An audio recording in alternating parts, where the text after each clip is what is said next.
Black Enterprise. Welcome to a new episode of Your Money, Your Life.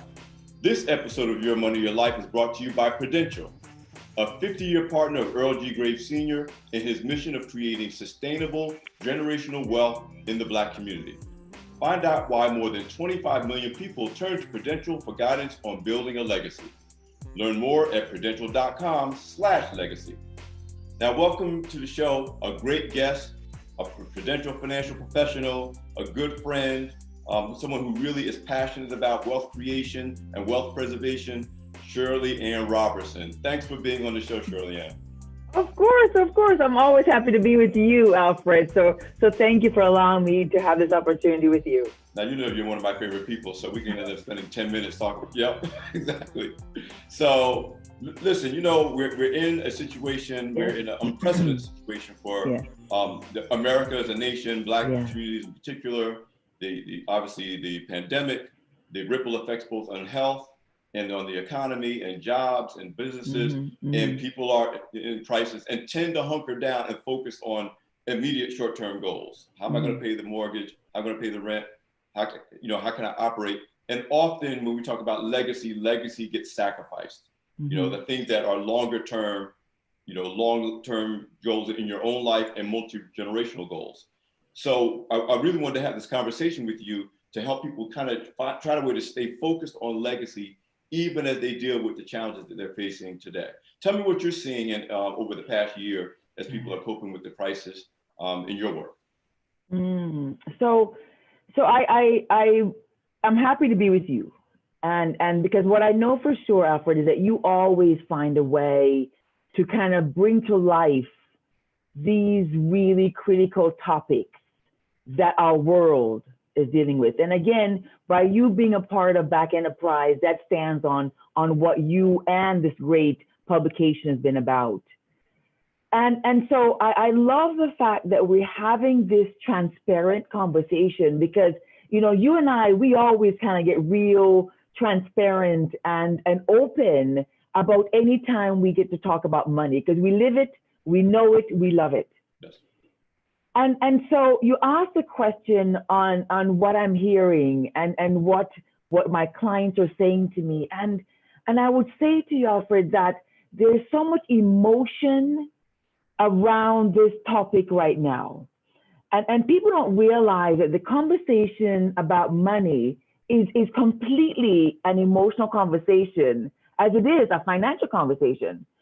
So now what's happening is my conversation with clients pre-COVID and my conversation with clients post-COVID is two different conversations. And I try and let them stay in this moment of breathe.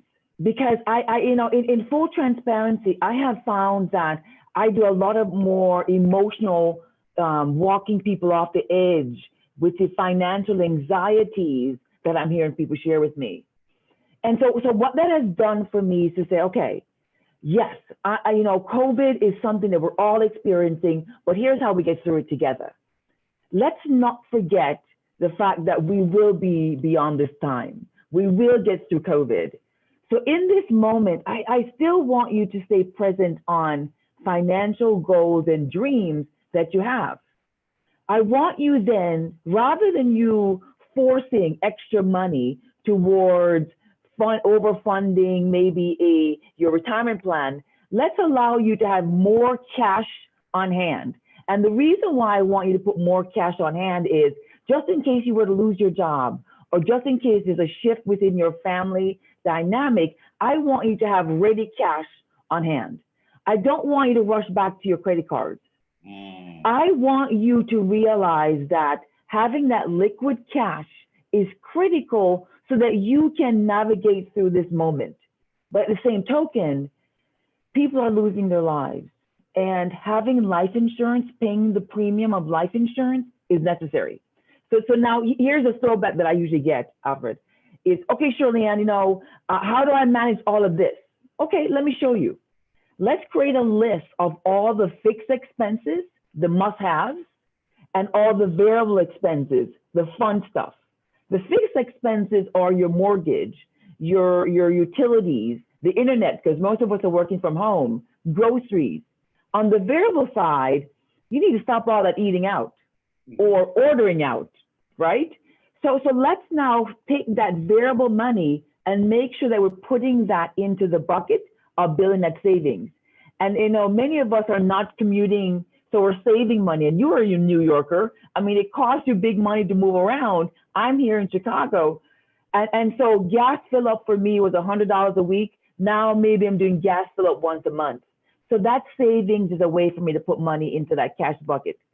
So I gave you a couple of different variable responses there, Alfred. One, cut back on your indulgences, move more to cash. I want you to have more in cash, but I don't want you to take your eyes off that legacy piece. And that legacy piece is this: if the Lord were to call you home today, will your family have the life insurance that they need to make sure that they will continue even though you're not there? So that's sort of a big way of bringing it together. One of the reasons I love you as a human being, but one of the reasons I love you as a professional is that you're a perfect example of why I tell people they need financial planning.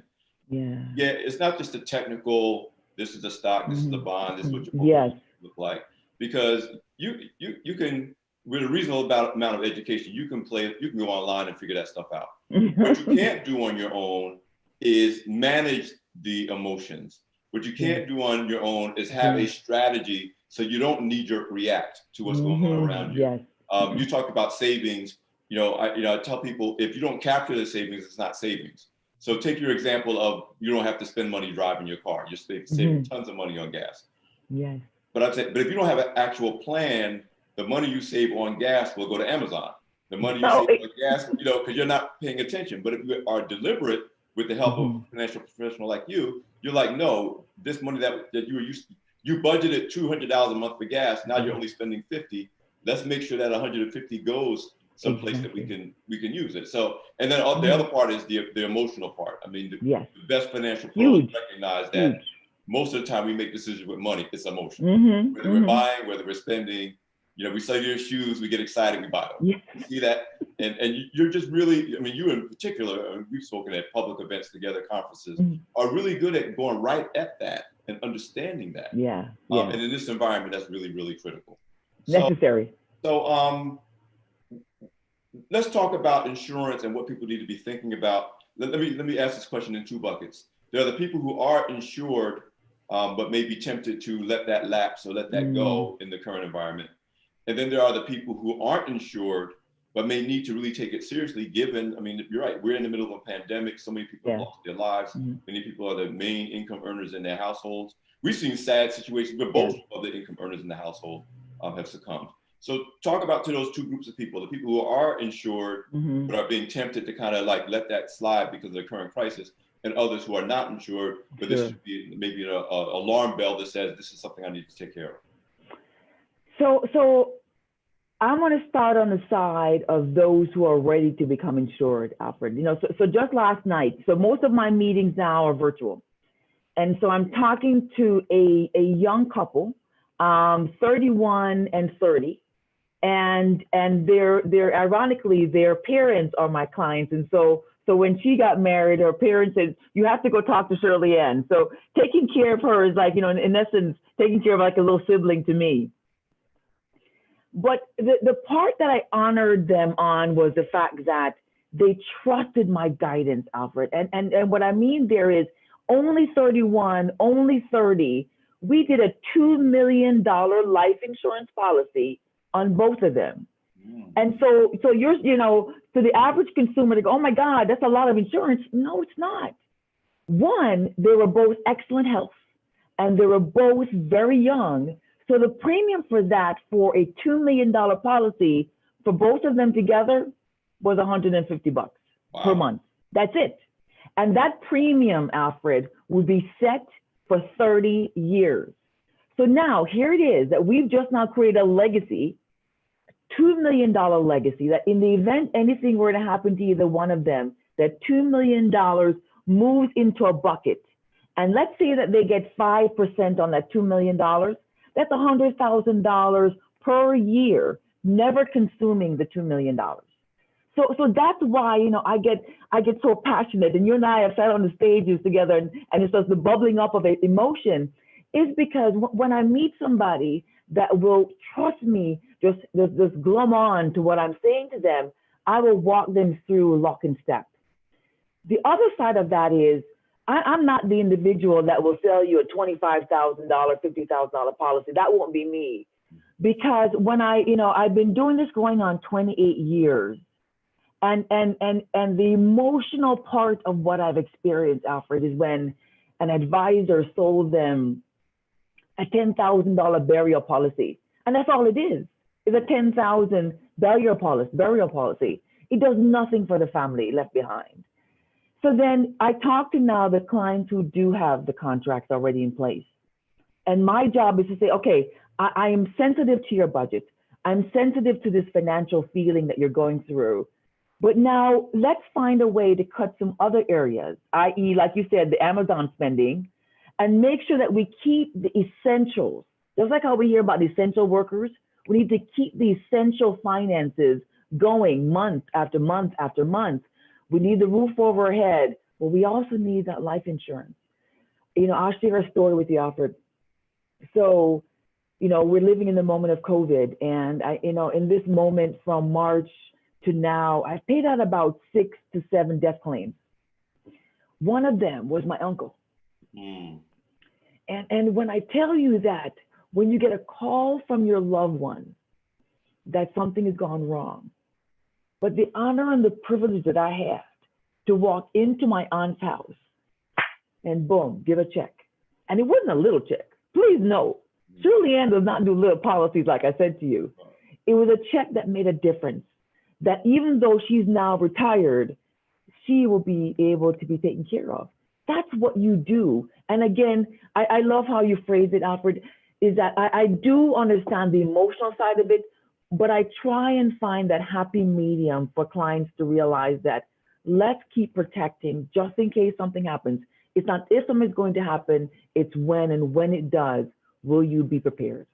Yeah, I mean, you're great at connecting people's cares, like you said, their hopes, their dreams, and desires, and you remind them that this thing you're saying they need to do will help them to achieve that. And sometimes, when we're in crisis, we almost forget how to get there.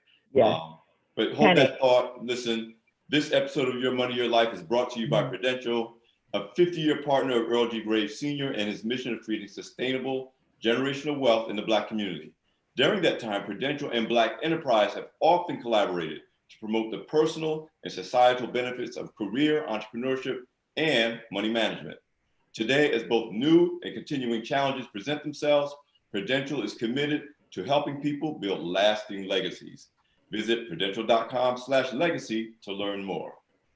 So ShirleyAnn, as we continue this conversation, what do you think the mindset needs to be? What are you telling your clients about the mindset? And you touched on this earlier. Every crisis passes. Yeah.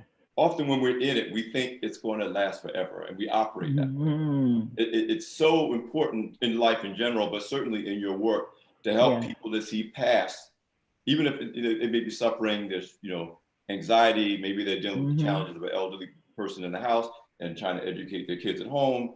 And we've seen all of the pressures that families and households are under that can make them literally get tunnel vision around that. Absolutely. How do you work with your clients to reinforce that message?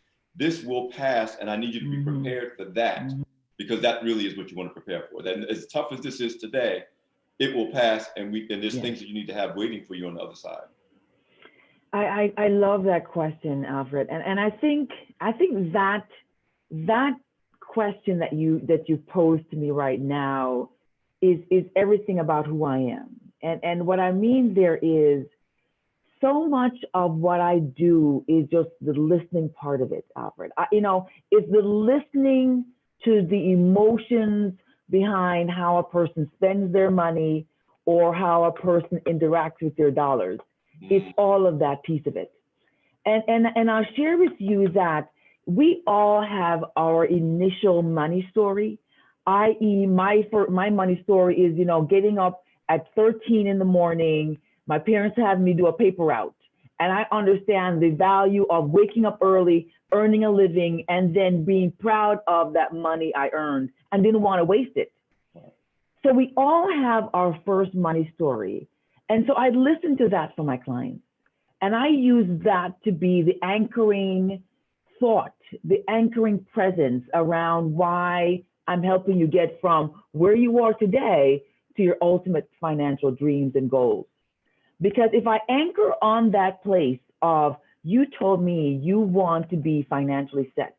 You told me that you did not want to continue living in a state of lack. You told me that you want to prepare for your family to create a legacy for your children's children.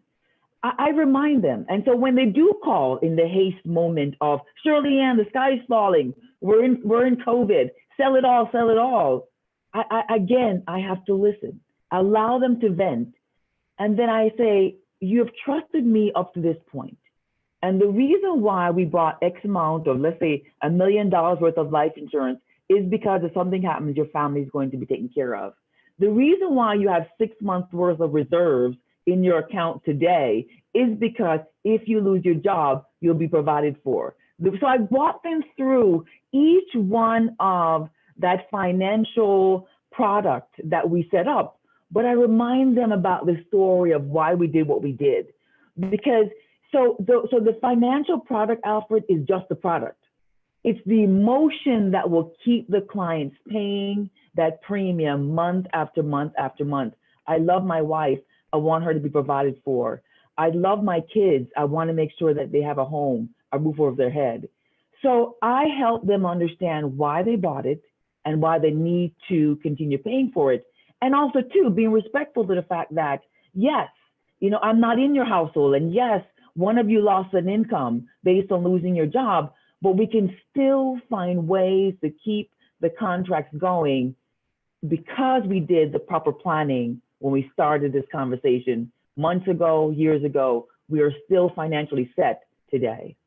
Because of my long time at Black Enterprise and talking about these topics on various media platforms, I'm constantly trying to help people understand what the gold standard is when it comes to managing your money and gold standard. You're the gold standard of what it means to be a financial professional. And here's what I mean. Thank you. I always tell them to understand who you should be looking to when you're among the broad array of people who sell everything from insurance to stocks to, that are all under the umbrella of the quote unquote financial professionals. And I tell them that the gold standard is planning before products. Yes. Anybody can sell you stuff. Yes. I was one of those people, by the time I was 30, I had a bunch of stuff into my bucket. Nothing made sense. Yes. I had this policy, I had that stock, I had this account. Yes. And when I finally got wised up and got a financial planner, they were like, nothing's wrong with this stuff, but it doesn't make any sense based on you just somebody came and sold you this and sold you that. Yes. So your emphasis on, understanding emotion, but also others returning people to the fact, no, we planned this out. Remember, you're excited and upset now, but we planned this out. So, talk about just your own personal passion for the work that you do. And you've been doing it. You look too young to be talking about you doing something for 28 years, but I'm gonna let that pass. I'm sure our audience will be like, she's lying, but she's not lying. That's just what it is.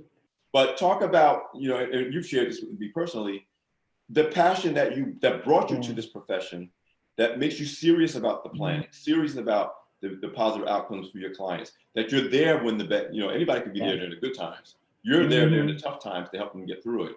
But talk about what makes ShirleyAnn Robertson the gold standard of planning. Oh, I love that. I thank you for that seal of approval, because from you, that means a lot.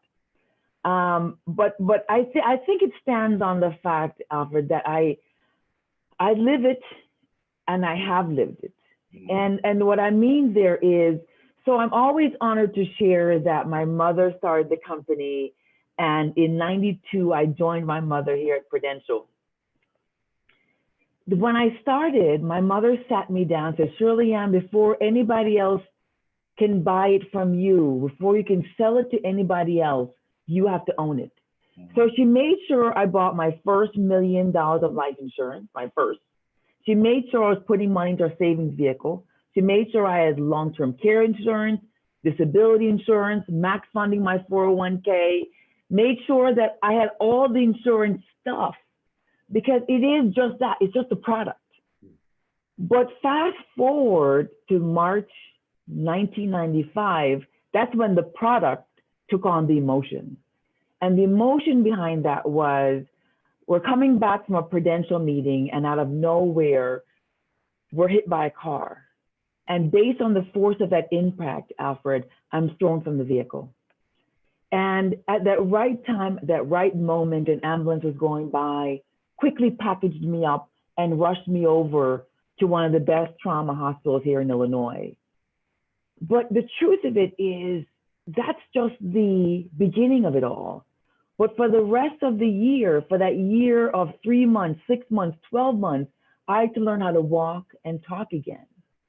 But those products took on the emotional side.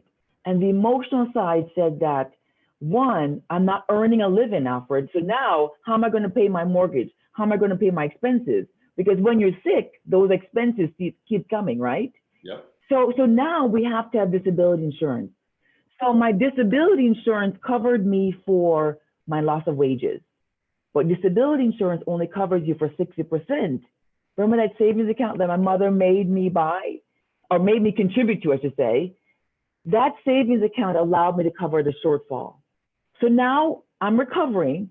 I have money to pay my expenses, but I want to be in my house because I've left the hospital, the ICU, and I want to go home. Because ultimately, don't we all just want to go home? Yes. The long-term care policy paid for a nurse for me to stay in my house. So the nurse stayed with me 24 hours a day. The long-term care policy paid for that. So the product took on the emotion, Alfred, when life happened. And that's really where we are. When life happened, that's when the emotion, that's when the product took on the emotion. And so that's where my passion comes from. And that's why, I always start by saying, it's not if something's going to happen, it's when. And when it does, will you be prepared? Wow. I mean, again, every time you tell me that story, I get goosebumps because it really ties into your passion for what you do. But it really drives home Yes. to our audience why we're having these conversations, why we do what we do with Prudential as a partner with Black Enterprise. You're a living representation of that as a person, as a professional. Anything else you'd like to add before we end our conversation? The one thing I think puts a cherry on us always sharing so transparently is that I think the intimidation that people have with talking to somebody like me is, I'm embarrassed I have made some mistakes, or I'm embarrassed that at 40, I'm nowhere where I should be. And so there's embarrassment behind some of the financial conversations. And what I always say when I start sharing with anybody is always know that what we talk about will be confidential, first and foremost. But then the only way I can really help you is for you to share everything with me. And so what I find is emotional embarrassment is the same for a client who I'm working with that's making 6 figures, well into $500,000 a year, or a person who's making $50,000 a year. The emotion or the financial emotion is the same. My goal is to navigate you through this financial walk so that you're not left alone. You need that financial coach, and that's where I fall in to help you navigate through this time and any time. You're so wonderful. I'm glad I got you on the show. Thank you so much, ShirleyAnn, for just being you and for being on Your Money, Your Life. Till next time. Till next time. Okay, that's the latest episode of Your Money, Your Life. This episode of Your Money, Your Life is brought to you by Prudential, a 50-year partner of Earl G. Graves Sr. and his mission of creating sustainable generational wealth in the Black community. During that time, Prudential and Black Enterprise have collaborated to promote the personal and societal benefits of career entrepreneurship and money management. Find out why more than 25 million people turn to Prudential for guidance on building a legacy. And learn more at prudential.com/legacy. Thanks for listening.